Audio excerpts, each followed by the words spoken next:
A paz do Senhor, meus irmãos, estamos aqui mais um dia para falar da palavra de Deus. Meu nome é Mateus, sou diácono na Assembleia de Deus, Ministério Sopro Divino, e sou um dos professores também dos jovens. Nós fazemos parte desse projeto de auxílio aos professores de escola dominical e, de antemão, eu peço a você que ainda não nos segue, se gostar dos nossos conteúdos, por favor, nos siga. Comente nos nossos vídeos, curta, compartilhe, que isso vai nos ajudar e ajudar outras pessoas também que dão aula para jovens na escola dominical. Amém? Hoje nós vamos falar sobre a lição 7, que tem como título a realidade bíblica do casamento. Então nós vamos falar o que a Bíblia diz sobre o casamento. Texto áureo. Portanto, que Deus ajuntou, não separe o homem. Marcos capítulo 10, versículo 9. Resumo da lição. O casamento é uma bênção, planejada por Deus para o homem e para a mulher. Objetivos. Nós temos 3 objetivos nesta lição, assim como na maioria das lições. O primeiro objetivo é mostrar o que é o casamento dentro de uma perspectiva bíblica. Saber como deve ser o tratamento entre o casal e terceiro, ressaltar algumas das questões importantes no casamento. A leitura bíblica em classe está em Marcos, capítulo 10, dos versículos 1 a 9. Nós sempre orientamos a cada um dos professores. Você, professor, leia todos os textos em sala de aula. Se você tem um tempo curto, tente pelo menos resumir o enunciado da lição, para que fique de fácil entendimento para os alunos. E sempre peça aos alunos que eles leiam a revista em casa durante a semana, para não tomar, já que você tem pouco tempo, o tempo da aula. Introdução. Uma das instituições mais valorizadas pela fé cristã é o casamento. Por meio dele, Deus abençoa a união lícita entre o homem e uma mulher, bem como os filhos dessa união. Mas esse modelo divino vem sendo ameaçado por uma série de opções modernas que renegam a união pretendida por Deus, tirando a sua sacralidade e banalizando o projeto divino. Nesta lição estudaremos o casamento segundo a Bíblia. Nós vamos entender o que é o casamento segundo aquilo que Deus nos diz pela sua palavra. Nós sabemos que as pessoas acham sobre o casamento. Nós vemos o que as pessoas entendem, o que é o casamento. Mas o importante não é saber o que as pessoas acham, mas é saber o que a palavra de Deus diz, porque nós vivemos pelo que diz a palavra de Deus. O que é o casamento? Nós temos 3 subtópicos do que é o casamento. Primeiro, nós vamos ver a definição. Segundo, nós vamos ver Deus e o casamento. E terceiro, a bênção de Deus para aqueles que se casam. Então, aqui na definição, nós temos a definição do casamento segundo a Bíblia. O casamento é a união entre o homem e uma mulher. Quando nós olhamos para o primeiro casal do mundo, que é Adão e Eva, Deus diz, olha, sairá o homem da casa dos seus pais, ou seja, separará o homem do seu pai, da sua mãe, e unir-se-á à sua mulher. Então perceba que o casamento, ele é a união de um homem e uma mulher. De um homem e uma mulher.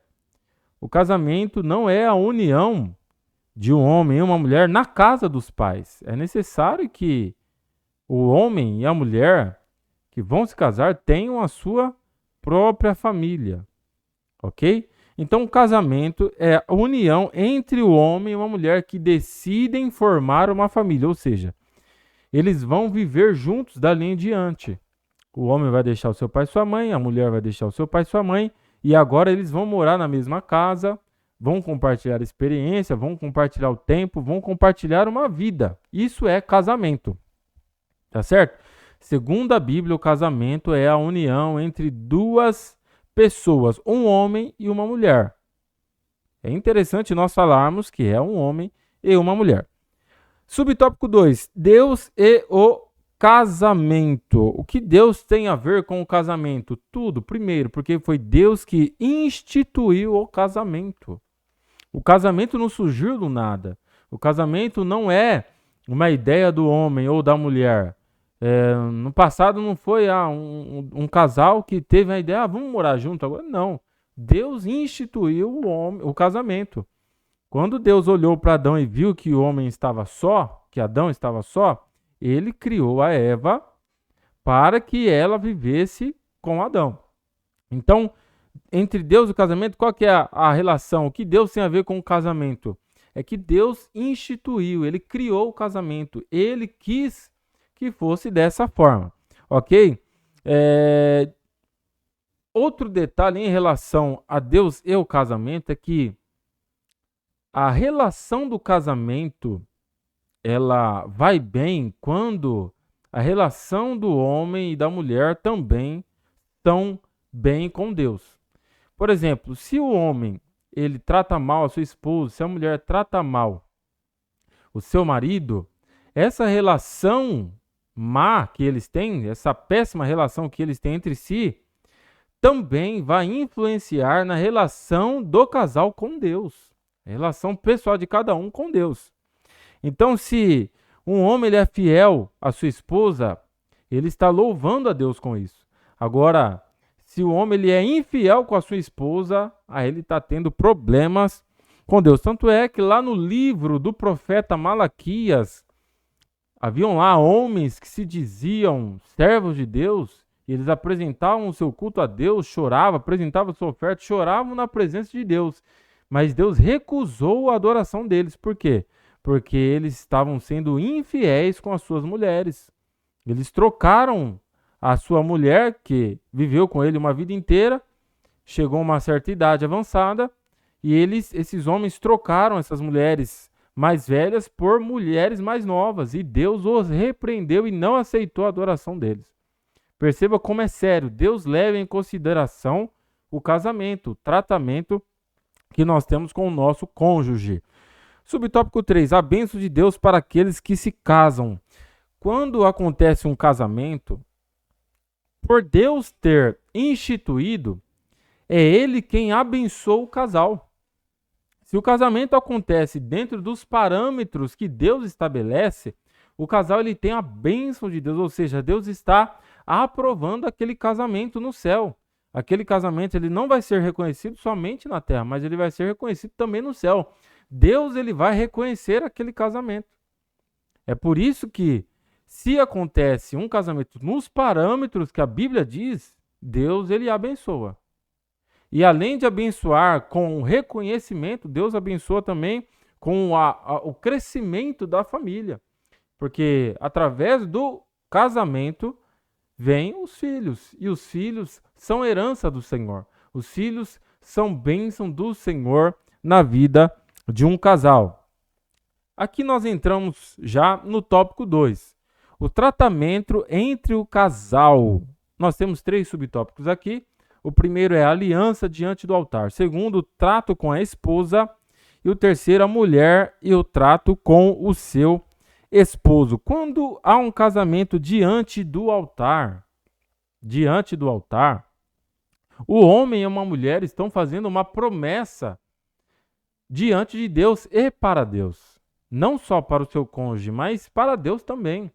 A aliança que está sendo formada aqui não é com o cônjuge somente, mas é uma aliança com Deus, porque o casal está prometendo amar incondicionalmente, né? Na saúde, ou na doença, na alegria ou na tristeza, até que a morte o separe.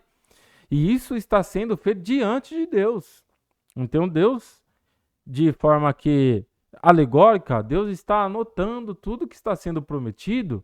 Deus faz um registro. Olha, esses dois estão prometendo ser fiel um ao outro. Então está registrado. Então essa aliança é feita diante do altar. Diante do altar. E além do mais, nós que somos cristãos, nós cremos que Jesus, ele fazendo parte desta aliança, ele abençoa o casal. Ele abençoa o casal. Nós percebemos que o primeiro milagre de Jesus foi feito em um casamento. Deus transformou água em vinho em um casamento. E por ser convidado, Jesus abençoou aquela família. Aquela família foi abençoada porque Jesus estava presente no casamento. Aquele casamento foi próspero, por quê? Porque Jesus estava presente. Então a lição que nós retiramos do primeiro milagre de Jesus é que nós devemos trazer Jesus ou convidar Jesus para dentro da nossa casa, para o nosso casamento, para a nossa vida conjugal. Se nós fizermos isso, o nosso casamento vai ser bem sucedido, vai ser próspero, vai ser abençoado. E aí nós entramos aqui no subtópico 2, o trato com a esposa. Segundo a revista, diz assim: Deus estabeleceu princípios para que o homem convivesse com a sua esposa. Dentre eles, destacamos o primeiro, o amor. Qual é o amor, o padrão de amor que o homem tem que ter com a sua esposa? A Bíblia diz que o homem deve amar a sua esposa assim como Jesus amou a igreja e se entregou por ela. Então perceba que não é um amor qualquer. Primeiro, é um amor provado. Porque Deus provou o seu amor. Jesus provou o seu amor entregando a si mesmo. Sacrificou a sua vida em prol daquele pela qual ele ama, que é a igreja. Então o amor ele deve ser provado. O amor entre um casal ele deve ser provado com atitudes, com boas atitudes. Não basta somente falar eu te amo todos os dias. Precisa ser provado. Ok? A honra. O ponto B aqui da lição, né, do subtópico 2, ele diz que o trato com a esposa deve ser um trato com honra. Ou seja, nós devemos honrar não somente o homem honrar a mulher, mas a mulher honrar. O que é honrar? É respeitar, né? Respeitar ali no comportamento entre as pessoas, né? Nunca proferir palavras de maldição, pelo contrário, palavras de bênção, é saber tratar os problemas, porque nós sabemos que todos os casais têm problemas. Isso é um fato. Mas quando nós temos um problema, eu honro a minha esposa quando eu sento com ela, converso com ela, né? E aí resolvemos aquele problema. C, a proteção. O homem, ele é mais forte fisicamente. Mais forte fisicamente. E há quem diga também psicologicamente. Então o homem, sendo mais forte, ele vai proteger a sua esposa. Vai proteger a sua esposa.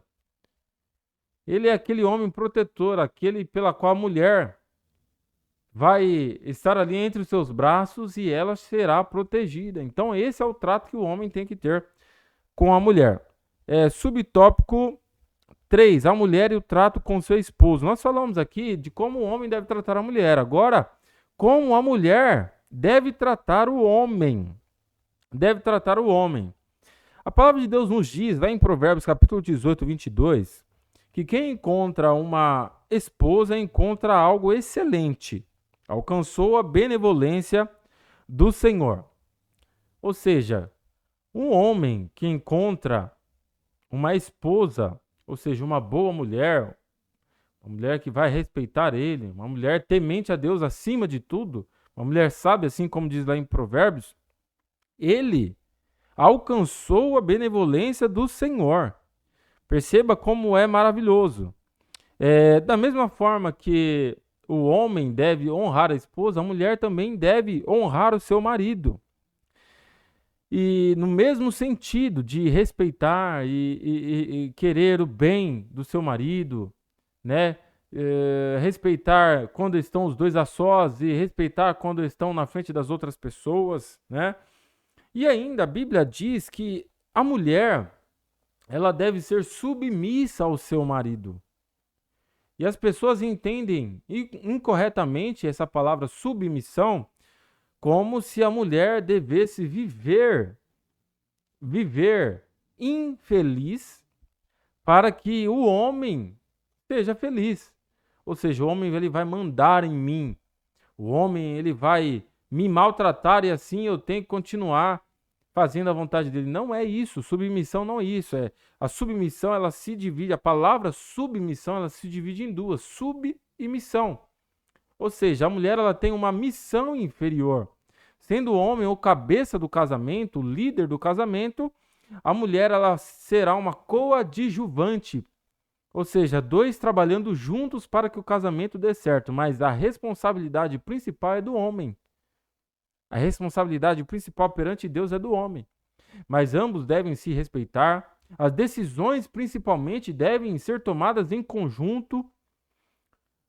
O homem ser o cabeça da família não quer dizer que o homem vai tomar as decisões sozinho, de maneira nenhuma. Ele vai honrar a sua esposa e respeitá-la como mulher. Ele vai procurar falar para a sua mulher. Ele vai procurar tomar as decisões juntamente com a sua mulher. As decisões financeiras, as decisões patrimoniais, decisões talvez sentimentais, vai procurar conversar, se abrir sempre com a sua mulher, ok? Então essa palavra submissão não quer dizer que a mulher ela vai viver sendo maltratada pelo marido e vai ter que obedecer isso de maneira nenhuma. A Bíblia é clara em dizer que ambos têm que cumprir a sua parte dentro do casamento. A partir do momento que um não cumpre, ele está aí quebrando a aliança do casamento.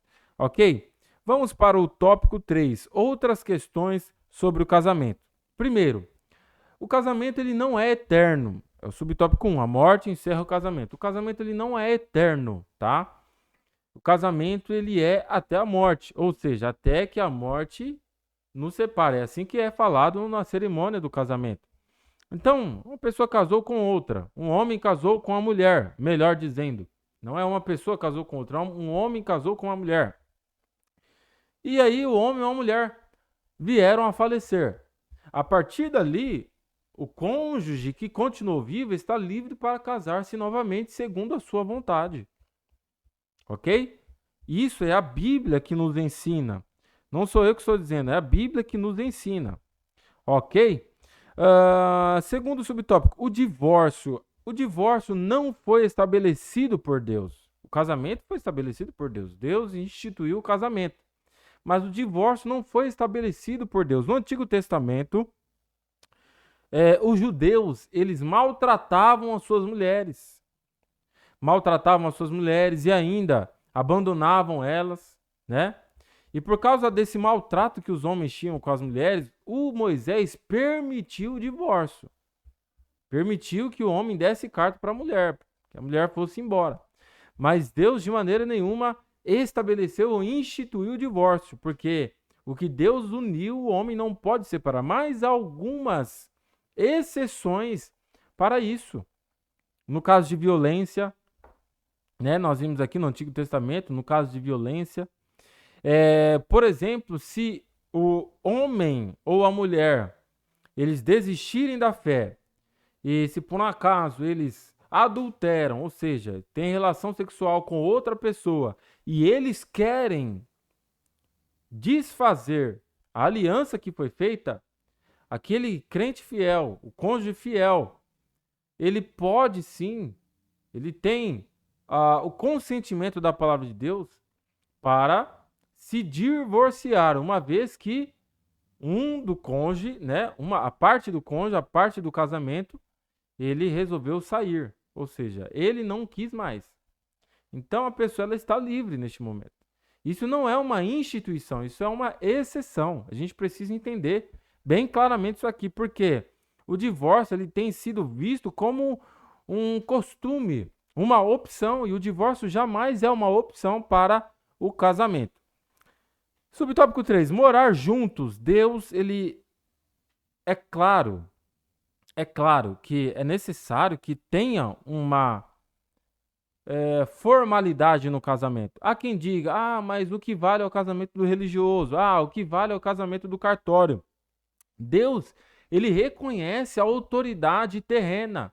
Então, o casamento hoje, ele precisa ser no cartório e ele também precisa ser na igreja. Mas o casal resolveu não casar na igreja. Muito bem, então o que vai valer ali é o casamento no cartório, porque Deus ele reconhece a autoridade terrena. Toda a autoridade ele está sob a autoridade de Deus. Então Deus ele reconhece o casamento no cartório somente. O interessante é que o casal ele vá até o seu pastor e peça a bênção do pastor. O pastor vai instruir, vai explicar o que é verdadeiramente o casamento, né? Mas se por um acaso o casal não quer casar na igreja por algum motivo e eles casam-se no cartório, o casamento do cartório ele é válido. Essa é apenas uma curiosidade. Por quê? Morar junto não é correto segundo a palavra de Deus. Precisa-se da formalidade. É necessário que os dois confessem um ao outro e diante de uma testemunha o casamento. E essa testemunha precisa ser uma autoridade, ok? Uma autoridade perante Deus. 4. A bigamia, a poligamia e o concubinato. A bigamia é quando um homem ou uma mulher tem mais de um casamento, ou seja, ele está casado com uma pessoa e ele tem um outro casamento com uma nova pessoa sem que o outro tenha se encerrado. Ou seja, na verdade, ele tem duas mulheres. Ou, se for o contrário, o homem terá dois homens. A mulher terá dois homens, perdão. A poligamia é quando um homem tem várias mulheres. Ou quando uma mulher tem vários homens. Ou seja, vários, né? E o concubinato é quando o homem ele tem a sua mulher e ele usa uma outra mulher para se satisfazer por algum tempo, uma noite, um dia, né? Nós temos um exemplo aí de poligamia e concubinato com Salomão. A Bíblia diz que Salomão, ele teve 700 mulheres e 300 concubinas, ou seja, não bastava ter 700 mulheres. Ele ainda, quando ele queria satisfazer, vamos dizer assim, que se ele estivesse cansado das 700 mulheres, ele teria ainda 300 concubinas para satisfazer ele. Tá certo? É óbvio que Deus não estabeleceu nem o divórcio, nem o morar junto, e nem a bigamia, poligamia, e nem o concubinato. Deus não estabeleceu. Deus tratou isso mais para frente, ok? Essas são questões sobre o casamento, questões que são importantes da gente tratar aqui, ok? Vamos para a conclusão. O cristianismo ensina, segundo a Bíblia, que o casamento é monogâmico entre um homem e uma mulher, que estejam livres e desejam se casar. Ambos têm diante de Deus e de si obrigações que farão com que essa união seja bem sucedida. E a escolha de com quem irão se casar deve se pautar também por princípios espirituais. Nós sempre falamos aqui na lição.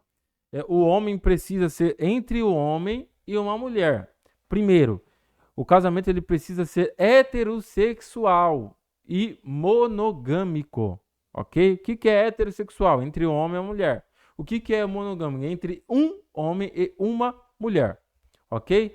Não pode ser homossexual. O casamento, segundo a palavra de Deus, não pode ser homossexual. E não pode ser poligâmico. Precisa ser entre o homem e a mulher e entre um homem e entre uma mulher. Ok? Esse é o casamento que Deus estabeleceu pela sua palavra e este é o casamento que nós devemos aderir se nós quisermos fazer e praticar a vontade de Deus. Amém, meus irmãos? Agradeço. Creio que essa lição vai ajudar você a entender aquilo que a Bíblia diz. Mais uma vez eu quero dizer, se você gostou desse conteúdo, curta, compartilhe, comente, ative o sininho para você receber todos os nossos lançamentos. Amém? Deus abençoe.